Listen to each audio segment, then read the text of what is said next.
नमस्कार। नजर और नजरिया लेकर हाजिर हूं मैं आराधना। तो बिहार में चुनावी हलचल के बीच सियासी घमासान काफी तेज हो गया है। एनडीए गठबंधन में बगावत के आसार दिखाई दे रहे हैं। अभी तक हम बीते कुछ वक्त से लगातार देख रहे थे, चाहे वो जीतन राम मांझी हो, चाहे वो उपेंद्र कुशवाहा हो, चाहे वो चिराग पासवान हो, सब बीजेपी को आंख दिखा रहे थे, अपनी अपनी डिमांड सामने रख रहे थे कि आपको हमारी मांग पूरी करनी ही होगी। और अब बीते दिन ही सीटों के बंटवारे की घोषणा की गई है एनडीए में, लेकिन इस घोषणा के बाद पहले से ही जो खींचतान मची थी अब वो और बढ़ती दिखाई दे रही है। बीजेपी ने सीटों के बंटवारे का जो फॉर्मूला तैयार किया हुआ है उसके मुताबिक बीजेपी के खुद के खाते में 101 सीटें गई हैं, जेडीयू को भी बराबर सीटें मिली हैं यानी 101। वहीं चिराग पासवान की पार्टी एलजेपीआर को 29 सीटें मिली हैं, जबकि जीतन राम मांझी की पार्टी हम को 6 सीटें और उपेंद्र कुशवाहा की पार्टी आरएलएम को भी 6 सीटें ही दी गई हैं। अगर देखा जाए तो चिराग पासवान को छोड़कर बाकी चाहे जेडीयू हो गया, चाहे हम, चाहे आरएलएम, किसी भी दल की मांग को मंजूर नहीं किया गया है। ऐसे में इस घोषणा के बाद बीजेपी के जो भी सहयोगी हैं सभी की तरफ से प्रतिक्रियाएं सामने आने लगी और इन प्रतिक्रियाओं को देखकर ऐसा लग रहा है मानो ये बंटवारा उनके साथ सहमति से नहीं हुआ है बल्कि उन पर एक तरह से थोपा गया है। हम प्रमुख और केंद्रीय मंत्री जीतन राम मांझी ने तो एनडीए को सीधी चेतावनी दे दी है कि जो बंटवारा एनडीए में सीटों का हुआ है इसका खामियाजा गठबंधन को भुगतना पड़ सकता है। तो सबसे पहले हम सुन लेते हैं कि जीतन राम मांझी ने क्या कुछ कहा है, उसके बाद हम अपनी इस चर्चा को आगे बढ़ाएंगे। देखिए, आला कमान ने जो तय किया, निर्णय किया, वो निर्णय सिरोधार्य है, लेकिन 6 सीट दे करके हमारे जो महत्व है उसको उन्होंने कम करके आंका है, जिसका हो सकता है कि खामियाजा भुगतना पड़े हमारे एनडीए को। सर क्या आगे अब कुछ तो आपने सुना जीतन राम मांझी को, उन्होंने साफ साफ कहा कि हो सकता है इसका खामियाजा भुगतना पड़े एनडीए गठबंधन को। उन्होंने मीडिया के सामने सार्वजनिक तौर पर अपनी नाराजगी जाहिर की है। और अगर बात करें आरएलएम प्रमुख उपेंद्र कुशवाहा की, तो उनके भी तेवर कुछ ऐसे ही नजर आ रहे हैं। उन्होंने तो अपनी पार्टी के नेताओं और कार्यकर्ताओं को एक खुला खत लिख दिया है। अपने सोशल मीडिया हैंडल पर उपेंद्र कुशवाहा ने पार्टी नेताओं को संदेश देते हुए पूरी चिट्ठी लिखी है। उन्होंने लिखा है कि प्रिय मित्रों, साथियों, आप सभी से क्षमा चाहता हूं, आपके मन के अनुकूल सीटों की संख्या नहीं हो पाई। मैं समझ रहा हूं कि इस निर्णय से अपनी पार्टी के उम्मीदवार होने की इच्छा रखने वाले साथियों सहित हजारों लाखों लोगों का मन दुखी होगा। आज कई घरों में खाना नहीं बनेगा, परंतु आप सभी मेरी एवं पार्टी की व्यवस्था और सीमा को बखूबी समझ रहे होंगे। किसी भी निर्णय के पीछे कुछ परिस्थितियां ऐसी होती हैं जो बाहर से दिखती हैं, मगर कुछ ऐसी भी होती हैं जो बाहर से नहीं दिखती। हम जानते हैं कि अंदर की परिस्थितियों से अनभिज्ञता के कारण आपके मन में मेरे प्रति गुस्सा भी होगा, जो स्वाभाविक भी है। आपसे विनम्र आग्रह है कि आप गुस्सा को शांत होने दीजिए, फिर आप स्वयं महसूस करेंगे कि फैसला कितना उचित है या अनुचित। फिर कुछ आने वाला समय बताएगा। फिलहाल इतना ही। जिस तरह उपेंद्र कुशवाहा ने फिलहाल इतना ही कहा है, उससे यह साफ समझ में आ रहा है कि यह मामला यहीं खत्म नहीं होने वाला। उन्होंने यह भी कहा है कि कुछ आने वाला समय बताएगा, यानी आने वाले वक्त में उपेंद्र कुशवाहा कोई बड़ा फैसला कर सकते हैं, कोई ऐसा कदम उठा सकते हैं जिससे बीजेपी की चिंता बढ़ सकती है, क्योंकि यह साफ जाहिर हो रहा है उनके संदेश से कि ना वो खुश है, ना उनके पार्टी कार्यकर्ता खुश है। ऐसे में अपने पार्टी कार्यकर्ता, अपनी पार्टी की साख के लिए वो कोई बड़ा कदम भी उठा सकते हैं, इसमें कोई दो राय नहीं है। साफ है बीजेपी के सभी सहयोगी नाराज हैं। नीतीश कुमार की पार्टी की अगर बात करें तो जेडीयू से तो बड़े भाई का दर्जा ही छीन लिया गया है। जेडीयू और बीजेपी में अब तक जितने भी विधानसभा चुनाव लड़े हैं साथ में, ऐसे में जेडीयू हमेशा बीजेपी से ज्यादा सीटों पर ही चुनाव लड़ी है, चाहे पिछला विधानसभा चुनाव रहा हो जहां उसने 115 सीटों पर चुनाव लड़ा था, वहीं बीजेपी ने 101 सीटों पर।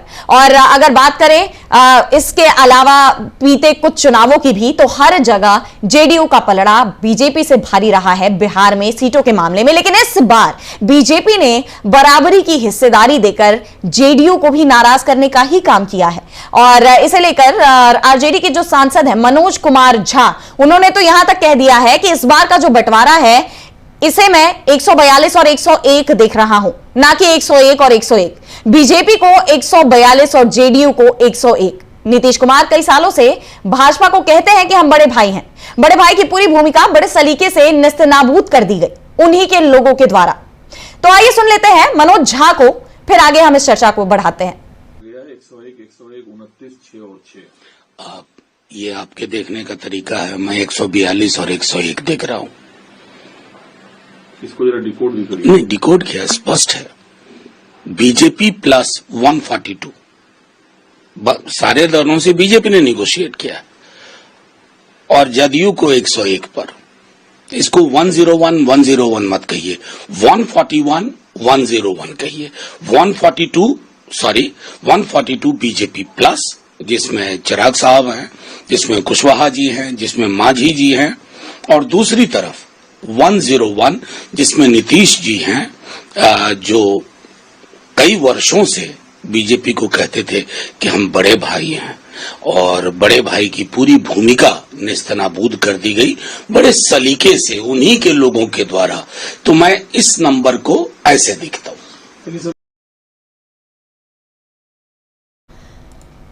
तो आप सुन रहे थे मनोज झा को, जो कि आरजेडी के सांसद हैं, और उनके बयान से साफ है कि बीजेपी ने बड़े सलीके से नीतीश की पार्टी को दूसरे नंबर पर पहुंचा दिया है, जबकि अब तक बिहार में ऐसा नहीं रहा है।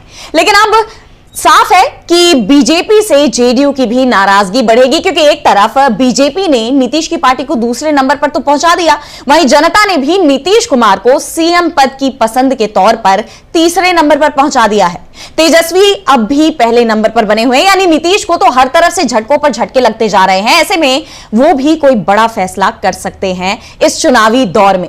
इन सब पर हम चर्चा करेंगे, और इसके लिए आज के इस कार्यक्रम में हमारे साथी भी मौजूद रहेंगे। हमारे दो साथी हैं, सिद्धार्थ जी और शाकिब फर्रा जी, दोनों पॉलिटिकल एनालिस्ट हैं। स्वागत है आप दोनों का। और एक बार फिर मैं स्वागत करना चाहूंगी हमारी तमाम जनता का, उन दर्शकों का जो अभी हमारे साथ जुड़े हुए हैं। तो हम चर्चा कर रहे हैं बिहार चुनाव की। बिहार विधानसभा चुनाव को लेकर एनडीए में सीटों का बंटवारा तो हो गया है, लेकिन जिसकी उम्मीद जताई, जिसकी आशंका पहले से जताई जा रही थी, वो अब सच साबित होता नजर आ रहा है। जिस तरह एनडीए में सभी सहयोगी नाराज हैं, सीटों के बंटवारे की घोषणा के बाद ये नाराजगी और खुलकर सामने आ गई है। सिद्धार्थ जी, मैं आपके पास आना चाहूंगी। आपको क्या लगता है कि ये जो सीटों का बंटवारा है, नीतीश कुमार की पार्टी से, जेडीयू से बड़े भाई का दर्जा छीन लिया गया है? देखा जाए तो जेडीयू अब तक हमेशा बीजेपी से ज्यादा सीटों पर चुनाव लड़ी है, लेकिन इस बार दोनों को बराबर सीटें दी गई हैं। इसे लेकर आप क्या कहेंगे कि आखिर इस फैसले के पीछे बीजेपी की मंशा क्या है, और आपको क्या लगता है कि नीतीश कुमार इस पर क्या कोई एक्शन ले सकते हैं? उनका क्या रुख होना चाहिए इस पर? देखिए आराधना जी, हुआ यह है कि बिहार के चुनाव को लेके भाजपा ने बिहार में धूल में लठ चलाई और खुद के कपड़े उसने गंदे भी कर लिए, यही हुआ है। क्योंकि चुनाव से पहले जो एसआईआर नाम का इन्होंने एक नया शगुफा छोड़ा था केंचुआ के आधार पर, केंचुआ के कंधे पे चढ़ के, वो मुख्य रूप से इसीलिए था ताकि नीतीश कुमार का जो वोट बैंक है, खास करके महिलाएं हैं, उन महिलाओं के वोट बैंक में सेंध लगाई जा सके। क्योंकि भाजपा के लिए सबसे बड़ा कांटा बिहार में नीतीश कुमार खुद हैं। नीतीश कुमार एक ऐसे अजर अमर चिरायु हनुमान जी हैं जो कि आज मोदी जी के भले वो बैसाखी बने हों, लेकिन ध्यान में रखिएगा, भारत में, इस देश में पहली बार भाजपा की सरकार जब वाजपेयी जी की बनी थी, उस समय जो एनडीए बना था उसके संस्थापक में से भी एक नीतीश कुमार जी थे। तो नीतीश कुमार एक ऐसे अजर अमर चिरायु हनुमान जी हैं जिनके, जो भाजपा को लगता है कि जब तक वो रहेंगे तब तक भाजपा संपूर्ण सत्ता में कहीं पर भी बिहार में नहीं आने वाली। और भाजपा का ये चरित्र है कि वो कहीं पर भी चाहती है तो वो संपूर्ण सत्ता अपने हाथ में चाहती है। उसने कर्नाटक में भी हमें पता है उसकी सरकार थी, 10-15 सीटों की कमी थी, फिर भी सरकार चल रही थी। सरकार चलते हुए भी उसने ऑपरेशन कमल किया, दूसरे दलों के एमएलए लोगों को तोड़ा और अपनी सरकार खुद कमल छाप की सरकार बनाई। हमें पता है कि महाराष्ट्र में भी उसने कई सालों तक शिवसेना के कंधे पर वो चढ़ी रही, लेकिन जब उसको लगा तो वो शिवसेना को ही निगल गई, शिवसेना को ही उसने तोड़ दिया। तो भाजपा का चरित्र यह है कि वो संपूर्ण सत्ता अपने पास रखना चाहती है, सत्ता का वो बंटवारा करना वो नहीं चाहती। और बिहार में सबसे बड़ी समस्या ये है कि उसके सहयोगी दल और विपक्षी दल तो बाद में, उसके लिए सबसे बड़ा उसके लिए उसके राह में जो रोड़ा है, जो कांटा है, रोड़ा भी नहीं है वो तो कांटा कहिए, वो है नीतीश कुमार। तो नीतीश कुमार को निपटने के लिए एसआईआर नाम की जो पूरी की पूरी प्रक्रिया हुई, उसमें गरीब, ग्रामीण, श्रमजीवी, महिलाओं का वोट सबसे ज्यादा कटा, ये सबको पता है।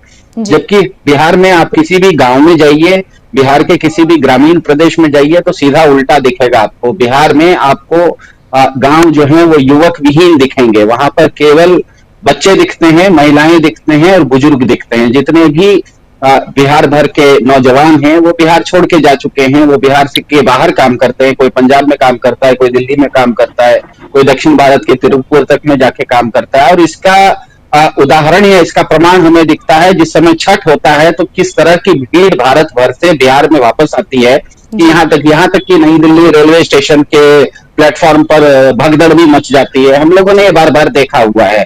तो असल में बिहार की स्थिति यह है कि बिहार युवक विहीन है। महिलाएं तो बिहार में हैं, बुजुर्ग तो हैं, बच्चे तो हैं, लेकिन युवक नहीं है। लेकिन SIR के बाद जो वोटर लिस्ट बनी है उसमें वो दर्पण नहीं दिख रहा है, वो छवि नहीं दिख रही है। सबसे ज्यादा वोट कटे हैं महिलाओं के, गरीब ग्रामीण श्रमजीवी महिलाओं के। वोट तो कटने चाहिए थे ये नवयुवकों के, क्योंकि वो लोग बाहर, बिहार से बाहर वो लोग जा चुके हैं। तो इसका मतलब ये है कि ये पूरा जो SIR नाम का शगुफा था वो नीतीश कुमार के वोट बैंक को पूरी तरह से सेंध लगाने के लिए था। लेकिन विपक्ष भी इसमें काफी मजबूती से सामने आया। सुप्रीम कोर्ट ने भी बार बार इन्होंने जितने भी उसके SIR करने की स्टैंडर्ड ऑपरेटिंग प्रोसीजर, मतलब जिन जिन प्रक्रियाओं को उसने बनाया था उस प्रक्रिया को भी कई जगहों पर सुप्रीम कोर्ट ने रोक भी लगाई, उसमें कई जगह सुधार किए। तो अंत में हुआ ये कि भाजपा वो नहीं कर सकी जो करने के लिए चाह रही थी, कि इस बार वो नीतीश कुमार को निपटाना चाह रही थी। इसीलिए अंत में हम देख रहे हैं कि भाजपा भी पिछले बार से कम सीटें लड़ने वाली है। पिछले बार भाजपा 110 सीट लड़ी थी, इस बार 101 सीट लड़ेगी। मतलब भाजपा को भी इस पूरे के पूरे प्रकरण में लाभ होते हुए नहीं दिख रहा है, घाटा होते हुए दिख रहा है। लेकिन उसके लिए एक तो होगा ये। दूसरी तरफ हमें पता है चिराग पासवान भी पिछले बार 134 सीट पर लड़े थे, इस बार वो केवल 29 सीट पर लड़ने वाले हैं। तो कहीं ना कहीं अंदर से उनको भी लगेगा कि मुझे भी कहीं ना कहीं घाटा हुआ है।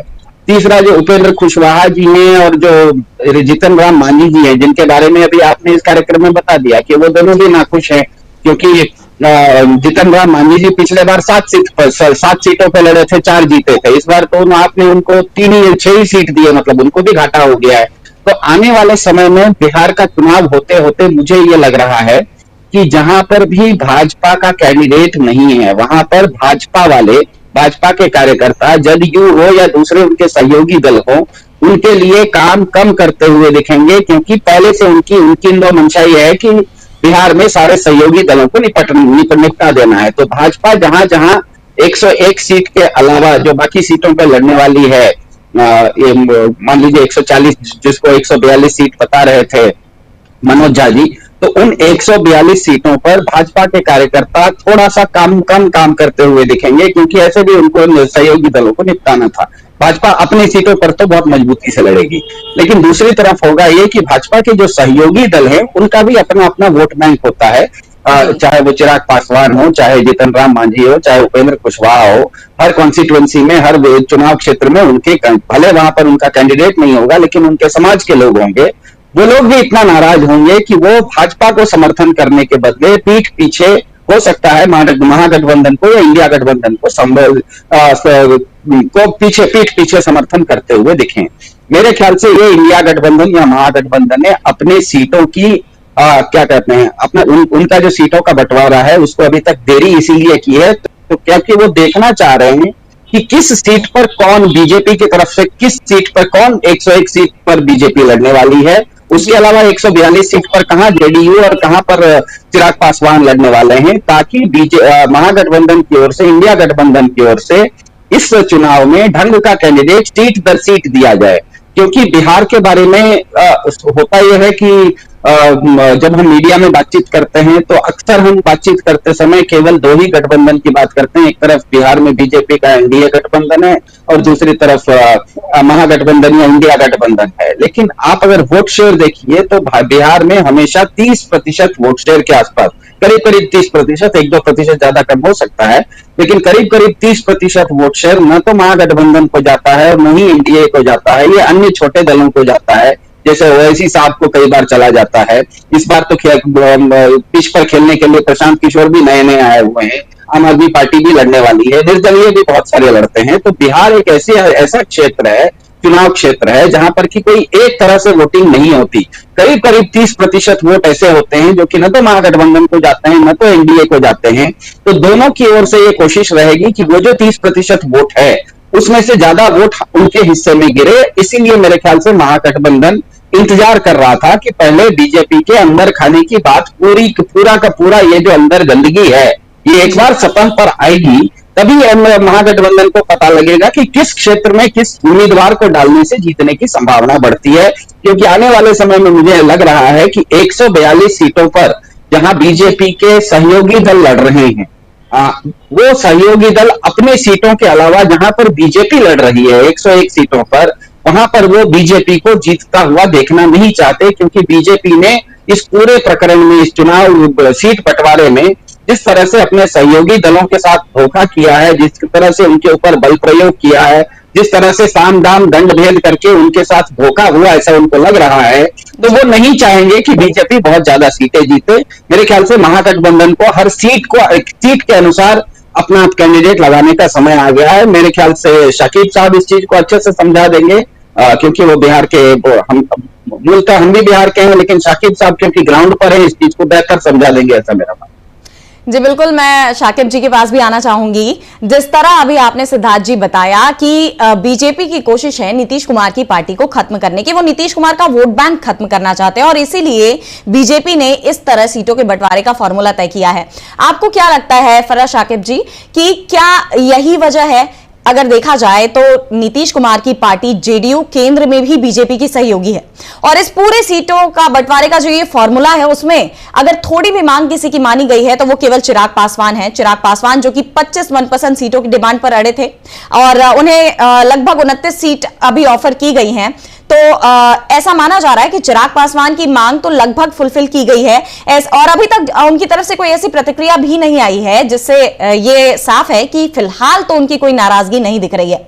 लेकिन क्या बीजेपी के लिए चिराग पासवान नीतीश कुमार से ज्यादा जरूरी हो गए हैं? अगर वो नीतीश कुमार के वोट बैंक को, उनकी पार्टी को नुकसान पहुंचाने की कोशिश में ऐसा कर भी रही है तो क्या इसका असर केंद्र की एनडीए सरकार पर नहीं पड़ेगा? आपको क्या लगता है? बहुत शुक्रिया आराध्या जी और सिद्धार्थ भाई को भी नमस्कार। देखिए, आवाज आ रही है ना हमारी? जी जी। हाँ, देखिए मैं कई बार डीवी लाइव के प्लेटफॉर्म पर भी ये बात कह चुका हूं और पिछले साल भर से मैं लगातार ये बात कह रहा हूं कि इस बार नीतीश कुमार आरजेडी से ज्यादा भाजपा से लड़ रहे हैं और उनको भाजपा से ही लड़ाई लड़नी है। एक बात आपको मैं बता देता हूं, थोड़ा सा लालू यादव की चर्चा कर लेते हैं। आप देखेंगे, आपने जो आपका ट्रिगर भी चल रहा है कि क्या नीतीश कुमार फिर पलटी मार सकते हैं जी। एक बात आपको मैं बहुत क्लियर कर देता हूं, बहुत जिम्मेदारी के साथ, कि नीतीश कुमार को शिंदे गति को प्राप्त करा देना भाजपा के लिए इतना आसान नहीं है जैसे उसने महाराष्ट्र में कर लिया है जी। उसकी एक बड़ी बुनियादी वजह यह है कि भाजपा इस बात को बहुत अच्छी तरह से जानती है कि नीतीश कुमार को डैमेज करने की कोशिश अगर हम करेंगे तो एक आदमी यानी लालू प्रसाद यादव अभी जीवित हैं और वो हर हाल में नीतीश कुमार को रेस्क्यू करेंगे। मैं रेस्क्यू शब्द का इस्तेमाल कर रहा हूं जी, क्योंकि एक चीज मैं इसलिए आपको ऐसा कह रहा हूं कि ये लड़ाई अभी तेजस्वी बनाम भाजपा की है, ये जो 2025 का विधानसभा चुनाव, लेकिन नीतीश कुमार एक फैक्टर है। नीतीश कुमार के साथ कुछ खेल करने की कोशिश में नीतीश कुमार अगर दोबारा इधर आ जाए, मान लीजिए महागठबंधन की तरफ या इंडिया ब्लॉक की तरफ वो वापसी कर लेते हैं, तो उनके लिए मुख्यमंत्री पद का स्कोप खुला हुआ है।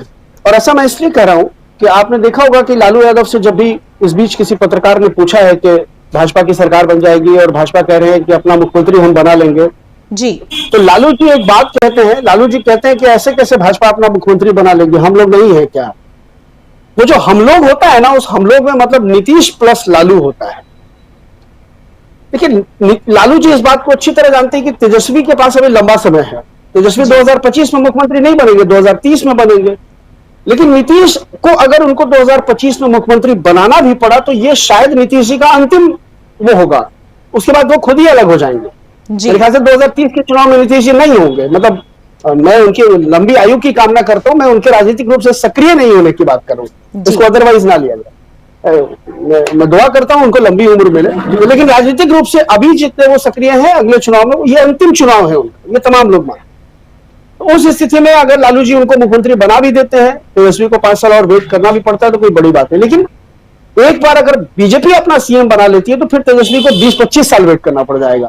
जी। फिर जो हिंदू मुसलमान का सिलेबस चलेगा बिहार की जमीन में और गली गली में, उसको रोक पाना, जैसे आज गुजरात में नामुमकिन हो रहा है कांग्रेस के लिए, मध्य प्रदेश में एक टफ टास्क है कांग्रेस के लिए, फिर वही सीन आपको बिहार में होता हुआ दिख जाएगा।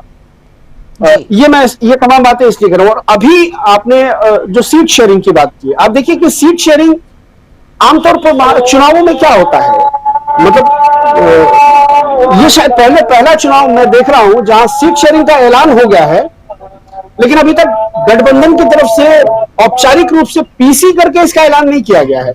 सोशल मीडिया हैंडल्स के माध्यम से सब लोगों ने सूचना दी है। सम्राट चौधरी ने ट्वीट कर दिया, चिराग जी ने ट्वीट कर दिया, उपेंद्र कुशवाहा ने तो सीटों की संख्या नहीं लिखी, मतलब। और कंटेंट आप देखिए, एक ही कंटेंट है जिसको सबने कॉपी पेस्ट कर दिया है। जी। सेम कंटेंट आप उपेंद्र इनकी वॉल, आप चिराग जी के वॉल पे देखिए, सम्राट चौधरी के वॉल पे देखिए, नित्यानंद राय की वॉल पे देखिए, सेम कंटेंट है, कॉपी पेस्ट किया हुआ। या इसका मतलब यह है कि उनको एक कंटेंट कहीं से लिख के दिया गया कि इसको अपने अपने सोशल मीडिया हैंडल से आप पोस्ट कीजिए, और उसी सोशल मीडिया हैंडल से कंटेंट उठा के गोदी मीडिया ने इसको क्लियर कर दिया कि सीट शेयरिंग होगी। जी। अब आप सीट शेयरिंग के बाद देखिए 24 घंटे नहीं हुए और 24 घंटे में भगदड़ की बात सामने आ गई है। जी। मतलब भगदड़ इन सेंस कि आप उपेंद्र कुशवाहा की शायरी देख लीजिए, उन्होंने एक शायरी भी लिखी है कि बारिश वहीं हुई जहां मेरा मकान था, इस तरह से उन्होंने कुछ शायरी भी लिखी है उपेंद्र कुशवाहा जी ने। जी। जी। मांझी जी का बयान आपने सुनवाया, ये बयान मांझी जी का, ये बयान क्या कोई हल्का सा बयान है? एनडीए को खमियाजा भुगतना पड़ सकता है। मांझी जैसा वरिष्ठ मंत्री कह रहा है, उनको अंदाजा है कि उनके समर्थक नहीं, उनका जो समाज है, जो सामाजिक समूह उनको वोट करता है, वो अभी किस स्टेट ऑफ माइंड में है। जी। और सिद्धार्थ भाई एक बात बिल्कुल सही कह रहे थे। देखिए इस बार आपको अलायंस तो है, एनडीए अलायंस है और महागठबंधन भी अलायंस है, लेकिन आपको महागठबंधन में मुकेश सहनी की बात अगर आप छोड़ दें थोड़ी देर के लिए, तो लेफ्ट या कांग्रेस या आरजेडी में आपको वो अभी थोड़ा सा, जो इधर महागठबंधन में जो सीट शेयरिंग का मामला है, वो नंबर ऑफ सीट्स को लेकर के फंसा हुआ नहीं है। जी। सीटों को लेकर के फंसा हुआ है, किस सीट पर कौन लड़ेगा, वो थोड़ा सा उसको सुलझाने की बात हो रही है। नंबर ऑफ सीट्स को लेकर के ये नहीं है कि हम इतनी लड़ेंगे। लेफ्ट एकदम लड़ा है कि हम 40 से कम पे नहीं आएंगे। तेजस्वी एकदम से लड़े हैं कि भाई हम, तेजस्वी पिछले बार 144 सीट लड़े थे, जी। कांग्रेस 70 सीट लड़ी थी। लेकिन अभी जो है, जो नए अलायंस पार्टनर जुड़े हैं, जैसे आप मान लीजिए कि अभी आपने आईपी गुप्ता साहब को जोड़ा है, इंडियन इंक्लूसिव पार्टी के सुप्रीमो है आईपी गुप्ता साहब है। पिछले बार मुकेश सहनी एनडीए में थे, वो अभी आपके साथ हैं। जी। तो ये जो नए पार्टनर्स आप जोड़ रहे हैं, तो ये तेजस्वी को भी पता है कि हमको भी थोड़ा पिछले बार की तुलना में पीछे जाना पड़ेगा, और कांग्रेस को भी पता है। जी। तेजस्वी पिछली बार 144 पे लड़े थे, तेजस्वी भी अभी 130-35 पे चुनाव लड़ेंगे। कांग्रेस को भी 10-20 सीटें कम की जाएंगी, तब जाके ये नए पार्टनर्स को अकोमोडेट किया जाएगा उसमें। ये अंडरस्टूड है और इसमें आपको बनावट नहीं दिखेगी। लेकिन एनडीए का जो गठबंधन है, अगर आप उसके स्वरूप को देखेंगे, थोड़ा माइन्यूटली ऑब्जर्व करेंगे और उसको डिकोड करने की कोशिश करेंगे, तो आपको उसमें एक जो ऑर्गेनिक गठबंधन होता है, वो ऑर्गेनिक गठबंधन नहीं है, वो सत्ता का गठबंधन है। एक नेचुरल अलायंस नहीं दिखेगा आपको एनडीए के घटक दलों के बीच में। जी। हर घटक दल, अभी आपने देखा इनका जो कार्यकर्ता सम्मेलन चल रहा था चुनाव की घोषणा होने से पहले, मुझे लगता है रोजाना कहीं ना कहीं से कुर्सी और घूंसे चलने की खबर आ रही थी। एनडीए के कार्यकर्ता सम्मेलन में कोई जदयू वाला जो है लोजपा के कार्यकर्ताओं को कूट दे रहा है, कहीं लोजपा वाले जो है भाजपा के कार्यकर्ताओं को कूट दे रहे हैं, आपस में नेता लड़ भिड़ जा रहे हैं, कोई कुर्सी फेंक रहा है, कोई घूंसा चला रहा है। ये पूरी रोज ये खबरें आती रही, रोज। जी। पर डे जहां जहां कार्यकर्ता सम्मेलन हुए, कोई ऐसा कार्यकर्ता सम्मेलन उनका नहीं हुआ जहां मार पिटाई की खबरें नहीं आई। अभी जब मेरे पास रुद्र भाई का ऑफिस से फोन आया था, मैं दूसरी विधानसभा के क्षेत्र में था। वो विधानसभा पिछली बार जदयू ने लड़ी थी और महागठबंधन से आरजेडी ने लड़ी थी। जी। इस बार भी कल रात तक ये लोगों को, जदयू के जो उम्मीदवार खुद को मान रहे थे, हालांकि टिकट बंटवारा तो मतलब अभी उम्मीदवारों का की घोषणा तो की नहीं है जदयू ने या औपचारिक रूप से, लेकिन जो खुद को मान रहे थे वो क्षेत्र में घूम रहे थे, लगातार क्षेत्र में घूम रहे थे। अब रात में खबर आ गई कि ये सीट चली गई है लोजपा को।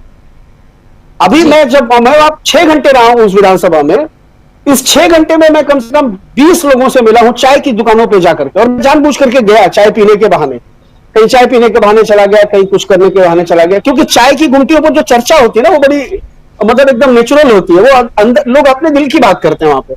जी। तो मैंने लोगों से मालूम करने की कोशिश की, तो लोगों के अंदर में गुस्सा है। लोग कह रहे नहीं, हम इसको तो वोट नहीं देंगे। लोजपा का जो उम्मीदवार है उसको लेकर लोगों में, जदयू के कैडर्स में गुस्सा है। जदयू के कैडर्स जो है वो खुल करके सोशल मीडिया पर लिख रहे हैं कि वो नहीं चलेगा, अपने उम्मीदवार के नाम लिख रहे हैं कि अगर ये नहीं तो कोई भी नहीं। इसका मतलब है कि उन्होंने तय कर लिया है कि चिराग पासवान के उम्मीदवार को हराएंगे। जी। और जो नीतीश जी का मतदाता समूह है, नीतीश जी का जो मतदाता समूह ईबीसी वर्ग है, अति पिछड़ा वर्ग, देखिए उसके अंदर में ये बात बैठ चुकी है, एकदम अंतिम व्यक्ति के अंदर में ये बात बैठ चुकी है कि इस बार भाजपा नीतीश जी को धोखा देने जा रही है।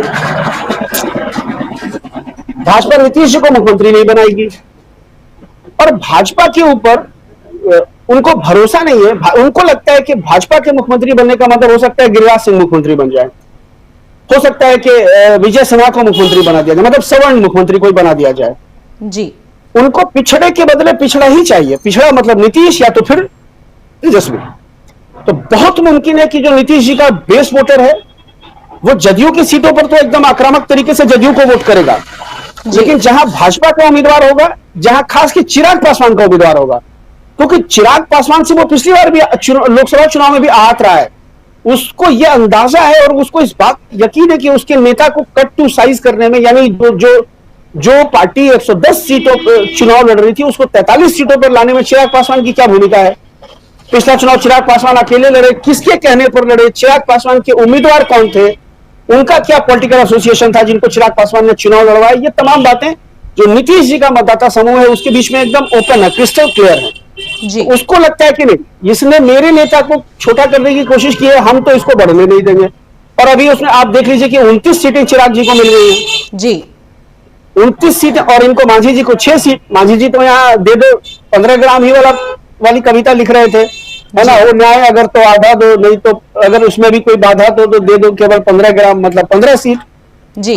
अब उन्होंने पिछली बार से भी उनकी सीट कम कर दी गई, उनको 7 कहा गया था, 6 दिया गया। उपेंद्र कुशवाहा के साथ क्या है कि उपेंद्र कुशवाहा बहुत ज्यादा आक्रामक होकर के एनडीए के खिलाफ नहीं जाएंगे। वो इसलिए नहीं जाएंगे क्योंकि देखिए उपेंद्र कुशवाहा को, उनको ये पता है कि उनका राज्यसभा का टेन्योर अप्रैल 2026 में खत्म हो रहा है। जी। उनको इस बात का आश्वासन दे दिया गया है कि आपका राज्यसभा कंटिन्यू कर दिया जाएगा, आपका टेन्योर खत्म होगा, आपको कहीं और से, किसी स्टेट से, किसी दूसरी सीट पर आपको राज्यसभा में ले आएंगे। और नेक्स्ट जब भी कैबिनेट की रिशफलिंग होगी, मंत्रालय जब भी फिर विस्तार होगा, मंत्रिमंडल का विस्तार होगा, उसमें एक कैबिनेट का या एक एमओएस का मंत्रालय, आपको कोई भी विभाग का आपको मंत्री बना दिया जाएगा। ये उपेंद्र कुशवाहा को कह दिया गया। तो बहुत ज्यादा वो ये नहीं करेंगे। वो अपनी पत्नी के लिए जो सीट चाह रहे थे, वो अपनी पत्नी को भी इस बार चुनाव लड़ाना चाहते हैं, वो सीट, इन 6 सीटों में वो एक सीट उनको दे दी गई है उनकी पत्नी के लिए, जहां से उपेंद्र कुशवाहा अपनी पत्नी को चुनाव लड़ाना चाहते हैं, तो वो सीट उनको दे दी गई है। उपेंद्र कुशवाहा बहुत ज्यादा आक्रामक तरीके से बाहर नहीं जाएंगे। हाँ, लेकिन उनके वोटर्स क्या करेंगे, क्योंकि कुशवाहा समाज के बड़े चेहरों को इधर तेजस्वी यादव ने अपने पाले में शामिल किया। आपको पता होगा कि अभी 2-3 दिन पहले चुनाव की घोषणा होने के बाद पूर्णिया के पूर्व सांसद संतोष कुशवाहा, जी, जो कुशवाहा जाति से आते हैं, वो आरजेडी में शामिल हुए हैं। और संतोष कुशवाहा कोई प्रखंड स्तर के या कोई जिला स्तर के नेता नहीं है जी, 2 बार के सांसद है वो, और वो तब संसदीय चुनाव जीते जब नीतीश जी की पार्टी को सिर्फ 2 सीटें आई थी। मतलब 2014 में जब नीतीश जी अलग चुनाव लड़े, भाजपा से अकेले चुनाव लड़े, उसमें नीतीश 40 सीटों पे चुनाव लड़े, तो उसमें जो 2 सीटें नीतीश जी की पार्टी ने जीती, एक नालंदा जीती, एक पूर्णिया जीती। वो एक हेवीवेट नेता है, अभी लोकसभा चुनाव लड़े हैं, पप्पू यादव से हारे हैं, लेकिन वो भी बहुत लाख 1.5 लाख के मार्जिन से चुनाव नहीं हारे हैं, 25-26 हजार के वोट मार्जिन से चुनाव हारे हैं जी। उनको अपनी पार्टी में आरजेडी ने शामिल किया है। रेणु कुशवाहा बिहार सरकार की पूर्व मंत्री रही है, रामविलास पासवान जी की बहुत करीबी मानी जाती है, सांसद रही है, उनको अपनी पार्टी में शामिल कराया तेजस्वी ने। लगातार आप देखेंगे कि तेजस्वी एमवाई से निकल के बाहर और भी अन्य जातियों, क्योंकि उनको पता है कि एमवाई कहीं भी इधर उधर नहीं जा रहा है जी, मुसलमान और यादव उनके साथ है, अब इसमें एड ऑन करना है। वो लोकसभा चुनाव में भी उन्होंने एक्सपेरिमेंट किया, कुशवाहा को अपने साथ लाया, कुशवाहा वोट में डेंट लगाया, वो उसका फायदा उनको मिला, अभी भी मिलेगा। भूमिहार प्लस कुशवाहा पर उनकी राजनीति अभी और जो है वो थोड़ा सा उसको एक्सटेंड करने की कोशिश कर रहे हैं और बड़े चेहरों को लाने की कोशिश कर रहे हैं। मगध शाहबाद के इलाके से अभी जगदीश शर्मा को पार्टी में शामिल कराया गया है, भूमिहार समाज से आते हैं। आज उसी इलाके से एक राजपूत बड़े प्रभावशाली नेता जय कुमार सिंह, जो मंत्री भी रहे नीतीश कुमार की कैबिनेट में, उन्होंने इस्तीफा दे दिया नीतीश कुमार की कैबिनेट से, मतलब विधानसभा से, और पार्टी से इस्तीफा दे दिया क्योंकि उनका टिकट कट गया। बहुत मुमकिन है कि कल तक वो आरजेडी ज्वाइन करके उसी सीट से चुनाव लड़ लेंगे। दिनारा की एक विधानसभा सीट है, दिनारा से वो राजद के उम्मीदवार हो जाएंगे। तो मगध शाहबाद के इलाके में जो सवर्ण बाहुल क्षेत्र है, वहां तेजस्वी राजपूत ब्राह्मणों को अपने साथ लाने की कोशिश कर रहे हैं जी। वहां देखिए, भूमियार राजपूतों का वोट जो तेजस्वी को आएगा, उसका नुकसान भाजपा को होगा। पिछड़ों का वोट अगर कांग्रेस के नाम पर, जिस तरह से कांग्रेस अभी पिछड़ों को लेकर के ओबीसी के क्वेश्चंस को राहुल गांधी एड्रेस कर रहे हैं, आपने देखा होगा कि अभी जो है सीडब्ल्यूसी की बैठक के बाद उन्होंने एक अति पिछड़ा न्याय संकल्प राहुल जी ने पटना में जारी किया है। उसका एक मैनिफेस्टो अलग से ओबीसी के लिए 10 पॉइंट्स का निकाला है कि आरक्षण की कैपिंग हटाएंगे, टेंडर्स में हमारा आरक्षण देंगे। उसका एक बहुत बड़ा मैसेज किया है जो ओबीसी वर्ग है उसके अंदर में। और ओबीसी वर्ग को यह लग रहा है कि इस बार भाजपा डिच करने जा रही है नीतीश कुमार को, क्योंकि एक चीज भाजपा के साथ बिहार में हमेशा से विश्वसनीयता का संकट बना हुआ है। कभी भी भाजपा उसको वोट जरूर मिले नीतीश के चेहरे पर, वो पिछड़े समाज के, अति पिछड़े समाज के, महादलितों के, लेकिन भाजपा विश्वास नहीं जीत पाई है उनका। वो अपने नेता के चेहरे पर भाजपा को वोट दे देती है। नीतीश के चेहरे पर ओबीसी का वोट मिल जाता है भाजपा को, मांझी जी और पासवान के चेहरे पर दलित महादलित का वोट मिल जाता है। लेकिन भाजपा का उम्मीदवार जहां होता है, अगर अकेले भाजपा चुनाव लड़ ले और अगर भाजपा अकेले चुनाव लड़ने की पोजीशन में होती, तो क्या आपको लगता है कि ये लोग इतना ज्यादा टेंट्रम दिखा पाते? इनको तो सीबीआई ईडी से निपटा दिया गया होता कब का, क्योंकि इनको पता है कि अगर हम चिराग पर ईडी छोड़ते हैं, मांझी जी पर सीबीआई लगाते हैं, तो ये बैकफायर जो करेगा, मेरी जो है डबल डिजिट में सीटें आनी बिहार में मुश्किल है। बिहार, क्योंकि बिहार देखिए, बिहार एक ऐसी धरती है, बिहार में जनसंघ भी कभी अपनी सरकार नहीं बना पाई जी। जनसंघ के जमाने से बिहार में भाजपा कोशिश कर रही है कि एक बार उसका अपना मुख्यमंत्री बन जाए जो दक्षिणपंथी विचारधारा का हो, संघ की विचारधारा का हो। वो उसको पूरा नहीं कर पाई है, क्योंकि बिहार की जमीन में अभी तक, मैं पूरी जिम्मेदारी से कहता हूं कि बिहार की जमीन में अभी तक भाजपा की हिंदू मुस्लिम पॉलिटिक्स को उस तरह से अप्रूवल नहीं दिया है जिस तरह से यूपी में या मध्य प्रदेश में या राजस्थान में। सिद्धार्थ भाई भी बिहार से ही है, चूंकि मेरी भी मिट्टी बिहार की, सिद्धार्थ भाई की भी है, तो हम लोग जानते हैं। मैं और सिद्धार्थ भाई पूछ लीजिए, अभी मैं मुसलमान हूं, सिद्धार्थ भाई का धर्म दूसरा, लेकिन हमारे बीच में नफरत नहीं है, हम नहीं कर सकते नफरत जी। हम हमारी परवरिश नहीं है वैसी, इसलिए बिहार की जमीन में वो चीजें नहीं चलती है। हाँ ठीक है, थोड़ा बहुत तो आप रेडिकलाइजेशन तो सोसाइटी का हुआ है, मोदी मीडिया ने किया है, तो कोई शक नहीं है, तो थोड़ा असर तो है, और वो दोनों साइड दिखता है मुझे, वो दोनों साइड दिखता है। लेकिन फिर भी उस लेवल पे जाकर के इतना रेडिकलाइजेशन नहीं हो पाया है सोसाइटी का कि भाजपा का हिंदू मुस्लिम पॉलिटिक्स चल गए और भाजपा एकदम से अपना सीएम बनाने की पोजीशन में है। जी मैंने बहुत लंबा टाइम ले लिया। नहीं, आपकी बातें वाकई में बहुत सटीक थी, टू द पॉइंट थी। और जैसा कि अभी आपने बताया कि बीजेपी कोशिश कर सकती है यहां पर भी अपनी उसी राजनीति को आगे बढ़ाने की, लेकिन बिहार में वो इसमें बहुत कामयाब नहीं हो सकती, क्योंकि महागठबंधन की अगर बात करें तो महागठबंधन ने भी अपनी पूरी तैयारी कर रखी है। तेजस्वी यादव ऐसे लोगों को अपने साथ जोड़ रहे हैं जो कि बीजेपी की इन रणनीतियों को फेल करने में उनकी मदद भी करते नजर आ सकते हैं इस चुनाव में। अगर देखा जाए तो महागठबंधन अपनी रणनीति पर जितनी मजबूती से आगे बढ़ रहा है, जाहिर सी बात है कि बीजेपी के लिए उसे लेकर चिंता तो होगी, लेकिन जिस तरह राउज एवेन्यू कोर्ट में आज लालू प्रसाद यादव और उनके पूरे परिवार की पेशी हुई और कोर्ट ने आरोप तय कर दिए आईआरसीटीसी मामले में लालू यादव के खिलाफ, तेजस्वी यादव के खिलाफ, इन सब को लेकर सवाल उठ रहे हैं कि क्या ये चुनावी दौर में एक साजिश रची जा रही है महागठबंधन को कमजोर करने की, तेजस्वी यादव की जो लोकप्रियता बढ़ रही है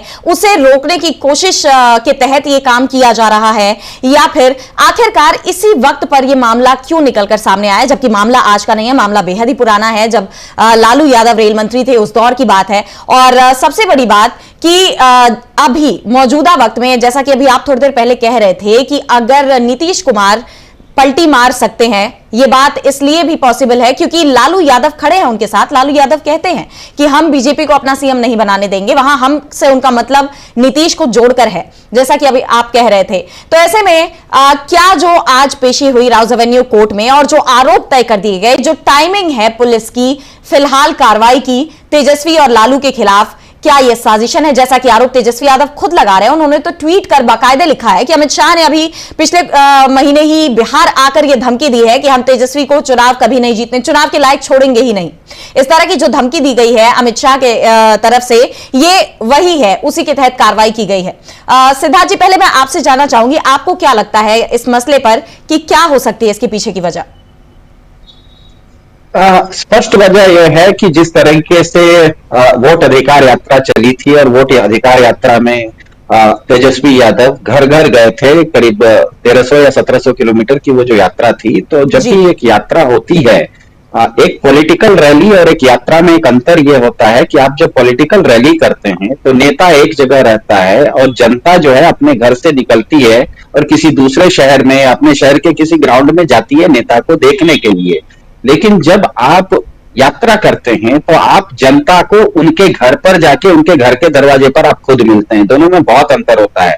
पहले में रैली में जनता आती है नेता को देखने, और जब यात्रा होती है तो नेता आता है जनता से मिलने। तो जब नेता जनता से मिलता है तो भारत में बहुत, मैंने शायद इस कार्यक्रम में पहले भी कहा है कि भारत में जिसने भी आज तक यात्राएं की हैं वो बहुत लोकप्रिय हुआ है। राम जी जब अयोध्या से लंका तक यात्रा किए तो आइकॉन बन गए।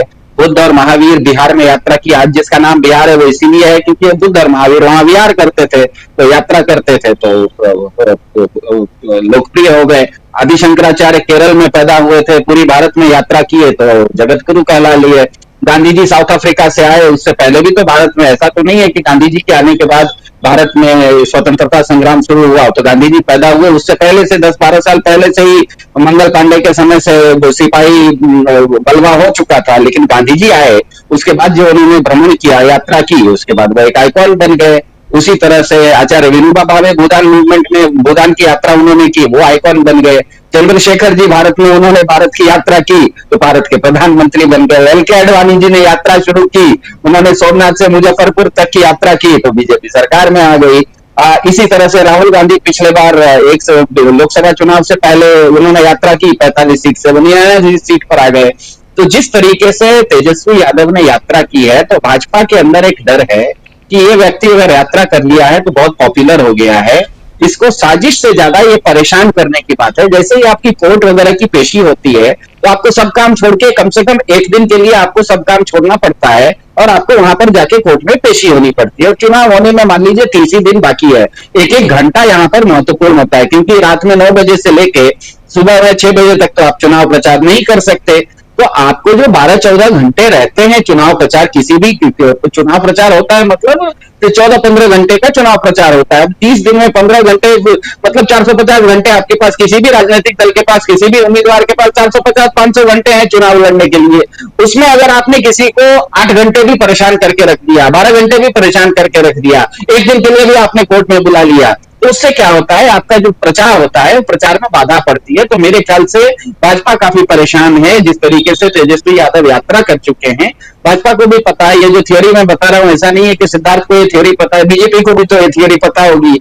उनको पता है कि इनको रोकना है तो किसी तरह से रोज इनको किसी तरह के एक नए कानूनी दावपेच में फंसा दो, क्योंकि कोर्ट में जो पेशी होती है, कोर्ट में जो तारीख मिलती है, उसमें कोई व्यक्ति ये नहीं कह सकता कि हम कोर्ट में नहीं हाजिर होंगे। आप दूसरा किसी सरकारी नोटिस कोई आता है तो सरकार को नोटिस के जवाब में आप नोटिस दे सकते हैं या आप कोर्ट में जाके उसका स्टे ले सकते हैं। लेकिन कोर्ट ने ही अगर आपको किसी दिन बुला लिया, उसके तो आप स्टे नहीं ले सकते, उस दिन एक दिन के लिए आपको जाना पड़ेगा।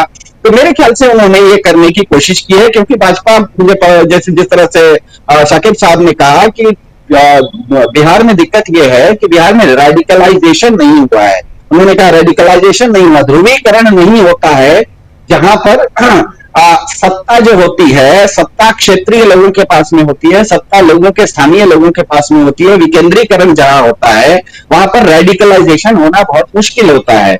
बिहार एक ऐसी जगह है जहां पर कि दुनिया के सबसे पहले ग्राम गणराज्य बने थे 2500 साल पहले वैशाली में। ग्राम गणराज्य, गणतंत्र का मतलब क्या होता है, जहां पर कोई एक व्यक्ति राजा नहीं होता, जनता सब मिलकर खुद ही अपना काम संभाल लेती है। तो बिहार एक ऐसा अगर जगह है जहां पर कि गणतंत्र या गणराज्य की व्यवस्था है, वहां पर भाजपा जब आती है और वो जब वो अपना नैरेटिव बिछाती है तो उसका नैरेटिव होता है राष्ट्रीयता की, देश को ध्यान में रखते हुए, भले चुनाव राज्य का हो, भले आपके घर के सामने नाली खराब हो, लेकिन वो बात करेगी कोई बहुत बड़ा कि हम विश्व गुरु बनाने वाले हैं, पूरे दुनिया पर हमको राज करना है, क्या कहते हैं, अखंड भारत बनाना है। वो एक ऐसा सपना पिरोती है, ऐसा नैरेटिव देती है जो कि राष्ट्रवाद का नैरेटिव होता है, सांस्कृतिक राष्ट्रवाद का। लेकिन जहां पर सत्ता का विकेंद्रीकरण होता है, जहां पर जनता क्षेत्रीयता को महत्व देती है, वहां पर इस तरह का राष्ट्रीय या सांस्कृतिक राष्ट्रवाद का जो नैरेटिव है वो जनरली फेल हो जाता है। यही चीज हम देखते हैं तमिलनाडु में भी, यही चीज हम देखते हैं केरल में भी, इन सब जगहों पर, क्योंकि अपना इनका क्षेत्रवाद बहुत मजबूत है। क्योंकि तमिलनाडु का मानना है कि हमारी एक अपनी संस्कृति है, हमारी एक संस्कृति बहुत पुरानी संस्कृति है, तो मुझे कोई संस्कृति का प्रवचन देने के लिए बाहर से आदमी की जरूरत नहीं है।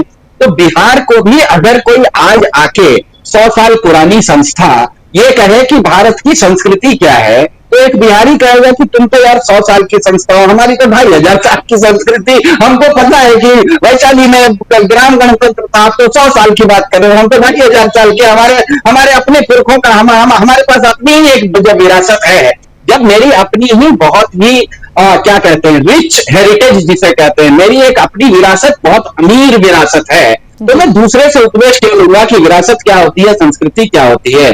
इसीलिए बिहार में आप देख सकते हैं ये चुनाव जब होगा तो एक चीज का तो मेरे ख्याल से डीवी लाइव के दर्शकों को ले लेना चाहिए कि इनका तो एक चीज का तो क्या कहते हैं बधाई दे दें कि बिहार में भाजपा की सरकार अब नहीं बनने वाली, क्योंकि वो उतना सीट ही नहीं लड़ रहे हैं इनकी। तो एक तो स्पष्ट हो गया कि बिहार में भाजपा की सरकार नहीं बनने वाली।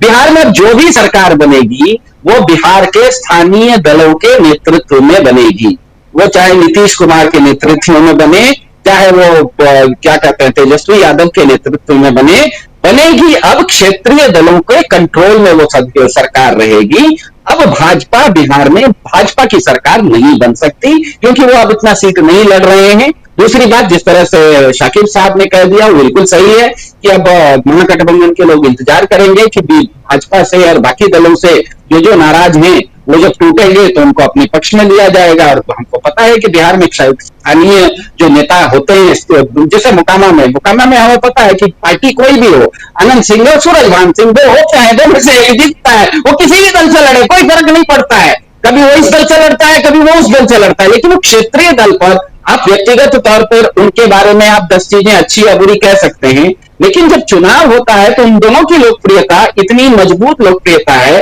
कि ये चुनाव होगा तो इन्हीं दो व्यक्तित्वों के बीच में होगा। चुनाव चिन्ह भले जिसके पास जो हो, कभी इस बार इसके एक के पास कमल आ जाता है, दूसरे के पास तीर आ जाता है, तीसरे के पास लालटेन आ जाता है, उससे कोई फर्क नहीं पड़ता, व्यक्ति जीतता है, व्यक्ति हारता है। तो मेरे ख्याल से जिस तरह से शाकिब साहब ने कहा कि महागठबंधन इंतजार कर रहा है कि भाजपा और उसके गठबंधन के लोग जो नाराज हो गए हैं, जिनको टिकट नहीं मिलेगा, उनको बहुत लोगों को ये टिकट भी देंगे। और भाजपा क्योंकि ये चुनाव खुद अपने सहयोगियों के खिलाफ भी लड़ रही है, विपक्ष के खिलाफ भी लड़ रही है, और उसने जो धूल में SIR नाम का लठ चला दिया, उसके कारण बिहार की जो गरीब ग्रामीण श्रमजीवी जनता जो नाराज है कि भैया हम अपने आप में बाढ़ से ग्रसित थे, हमारे मवेशी को बचा रहे थे, हम अपना खाना बचा रहे थे, उस समय तुम हमको बोल दिए कागज लेके घूमते रहो, BLO के पास जाओ, BLA के पास जाओ, और क्या कहते हैं आधार नहीं लेंगे, ये नहीं लेंगे। तो लोगों के मन में तो इस चुनाव में भाजपा बिहार की जनता के खिलाफ भी लड़ रही है, अपने सहयोगी दलों के खिलाफ भी लड़ रही है, महागठबंधन के खिलाफ भी लड़ रही है। इसीलिए भाजपा के लिए ये चुनाव काफी टेढ़ी खीर है, और मुझे लगता है कि अब बिहार में भाजपा की सरकार, इस बार तो भाजपा की सरकार नहीं बनेगी। बिहार में जो भी सरकार बनेगी तो क्षेत्रीय दल उसको डोमिनेट करेंगे, क्षेत्रीय दल कोई भी डोमिनेट करे, क्षेत्रीय दल डोमिनेट करेंगे। और यही बिहार का 2500 साल का इतिहास रहा है कि यहां पर कोई बाहर से आके, कोई हाई कमांड से आके अपनी ताकत नहीं चला सकता। हमें पता है शेखपुरा में एक राजू सिंह हुआ करते थे, शाकिब साहब जानते हैं, कोई भी चुनाव होता था ना, वो किसी पार्टी से, वो इंदिरा गांधी के खिलाफ भी लड़ जाते थे और हरा देते थे उनको। तो एक यहाँ बिहार में होता यह है कि यहाँ पर क्षेत्रवाद और अपनी मिट्टी की संस्कृति, पुरानी संस्कृति को लेके उनका ही अपना एक, क्योंकि उसकी डेफिनेशन और उसका एक डेफिनेशन उनको पता है, इसीलिए बाहर का कोई नैरेटिव जल्दी सिंक नहीं करता है बिहार में। यही कारण है कि चाहे जितना राष्ट्रीय दल बिहार में आके अपनी एड़ी चोटी एक कर ले, राष्ट्रीय दल का मतलब है मुख्य रूप से, मैं टेक्निकल राष्ट्रीय दल नहीं कह रहा हूं, जो राष्ट्रीय दल जिनका राष्ट्रीय फुटप्रिंट है, चाहे वो बीजेपी हो या कांग्रेस हो, वो दोनों एक सीमा से आगे बिहार में नहीं जा सकते। एक सीमा के बाद क्षेत्रीय दल वहां पर आगे आ जाते हैं, और यही होने वाला है। ये बिल्कुल अब स्पष्ट है कि जिस तरह से वो भाजपा 101 सीट लड़ रही है, तो 101 सीट लड़ रही है, इसका मतलब बिल्कुल स्पष्ट है कि इस बार भाजपा बिहार में दहाई के आंकड़े से आगे नहीं जाने वाली है। और आपको सरकार बनाने के लिए आपको 125 सीटें चाहिए। यहाँ पर आप दहाई का आंकड़ा तो भारी नहीं, दहाई के आंकड़े से आगे जा ही नहीं पा रहे हो। तो इसीलिए ये बिल्कुल स्पष्ट है कि बिहार का चुनाव बीजेपी ने एसआईआर के नाम पर और नीतीश कुमार को निपटाने के नाम पर एक बिहार में जो भाजपा ने एक धूल में लट्ठ चलाई थी, उसका खामियाजा खुद भाजपा भर रही है। खुद उसके कपड़े काफी गंदे हो गए और काफी समस्या है, और इसके चलते उसके सहयोगी दल भी जहां जहां भाजपा चुनाव लड़ेगी, जहां जहां वो खुद लड़ेंगे वहां पर तो पूरी ताकत से लड़ेंगे, लेकिन जहां जहां भाजपा लड़ेगी वहां पर वो भाजपा को जिताने के बदले महागठबंधन के लोग जीत जाए ये पसंद करेंगे। जी बिल्कुल, यानी देखा जाए तो बीजेपी ने जो फॉर्मूला अपनाया सीटों के बंटवारे का, जिस तरह वो कोशिश कर रही है अपने सहयोगियों को कमजोर करने की, ये उस पर भी भारी पड़ सकता है। आने वाला चुनाव बीजेपी के खिलाफ जा सकता है अगर इसी तरह बीजेपी इसी रणनीति के तहत आगे बढ़ती रही। फिलहाल बिहार चुनाव को लेकर और क्या कुछ सामने आता है इस पर हमारी नजर रहेगी और आप सबको हम इससे रूबरू करवाते रहेंगे। लेकिन आज के लिए इस कार्यक्रम में बस इतना ही। बहुत बहुत धन्यवाद आपका सिद्धार्थ जी और आपका भी फर्रा शाकिब जी तमाम जानकारियों के लिए, और बहुत बहुत धन्यवाद उन तमाम दर्शकों का जो हमारे साथ जुड़े रहे। इसी के साथ अब मुझे दीजिए इजाजत और देश दुनिया की तमाम बड़ी खबरों के लिए आप देखते रहिए डीवी लाइव। नमस्कार।